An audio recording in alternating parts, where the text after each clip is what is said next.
ഏഷ്യാനെറ്റിൽ സംപ്രേഷണം ചെയ്യുന്ന ഹിറ്റ് പരമ്പരകളിലെ നായികമാരുടെ കുറച്ച് വീഡിയോസ് കാണാം.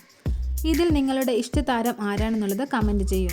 ഗൗരി ശങ്കരം പരമ്പരയിലെ ഗൗരിയായി വേഷമിടുന്ന വീണ പി നായരും, കാതോട് കാതോരം പരമ്പരയിലെ മീനുവായി വേഷമിടുന്ന കൃഷ്ണേന്ദു ഉണ്ണികൃഷ്ണനും, ഗീതാ ഗോവിന്ദത്തിലെ ഗീതുവായി വേഷമിടുന്ന ബിന്നി സെബാസ്റ്റ്യനും, പത്തരമാറ്റിലെ നയനയായി എത്തുന്ന ലക്ഷ്മി കീർത്തിനിയും, പിന്നെ ഏഷ്യാനെറ്റ് പ്രേക്ഷകരുടെ പ്രിയ താരമായ മൗനരാഗം പരമ്പരയിലെ കല്യാണിയായി വേഷമിടുന്ന ഐശ്വര്യ റംസായും.